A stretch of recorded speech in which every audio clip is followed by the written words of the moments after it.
into the difficulty, if we're equipped by God with the good news of the gospel and the Spirit's help, we will also find love and intimacy like we've never known. Jefferson and Alyssa Bethke. Preface. Sitting in Your Questions with You by Nick and Chelsea. Chelsea. It was the fall of 2003 in small town Troy, Illinois. I packed up my kindergarten lunchbox in our family kitchen with my mom and got ready to head to school. I always loved these mornings because I looked forward to school. Maybe it was all the fun activities we did, like the science experiments I got to be a part of in the morning, or maybe, honestly, I was looking forward to seeing my kindergarten crush, Connor. Connor had dark brown hair, a soft dimple on the left side of his face, and an eagerness to spend time with me every day. Even though the other boys would make fun of him for playing with me, I felt important and special because he always chose to hang out with me instead of the other kids in our class. Every day, we played my favorite game, House, acting out the roles of mom and dad. We didn't involve any of our classmates because we enjoyed being our own little family all by ourselves. Every day, we cleaned up our Fisher-Price kitchen, made up our make-believe dinner, and vacuumed our little corner rug.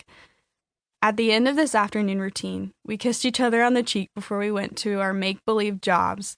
Looking back on this time, a couple of decades later, I see a desire from childhood that never went away. I wanted to be loved and adored by someone and give love to them too. My pretend kindergarten boyfriend and I both wanted to carry on what we saw as an example in our parents' marriages. We looked up to our parents in many ways because they taught us what love looks like. They showed us how to communicate, give affection and affirmation, and treat each other with respect. Growing up in a small town, I quickly got to know the few boys who were a part of my school and community. Most of them were from farming families and liked to make fun of us girls as a form of flirting. I never understood why they considered that flirting, but boys will be boys, right? In middle school, my girlfriends and I owned the pink Razr smartphones, or the phones that slid to text. We felt so cool because in our little world, we were enamored with silly bands, electric scooters, and weekends spent at the skating rink. At sleepovers with my girlfriends, we'd get on Facebook Messenger and send a bunch of messages to boys from nearby towns using pre-emoji day faces. And boy, were you flirting if you threw in a face like that. Today, it seems so hard to really get to know another person with barriers that social media and countless online distractions put in our lives. We've progressed so quickly from pink Razr phones to advanced computers in our pockets. We were created for rich and deep community, and the overstimulation of constant online connection with everyone can cause issues in relationships if we aren't careful. Very often in my dating journey, I asked myself some serious questions. I grew tired of dating for fun and wanted my next relationship to be with the man I would marry.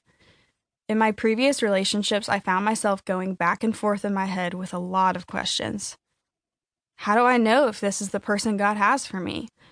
We come from really different backgrounds. Can we still make it work? How do we build a strong relationship in God that will last even when we struggle? What does it take to stay committed? I'm bringing some baggage into this relationship. How do I talk with my boyfriend about it and keep it from damaging our relationship? My boyfriend seems to be struggling to commit. Is it me, or him, or the relationship?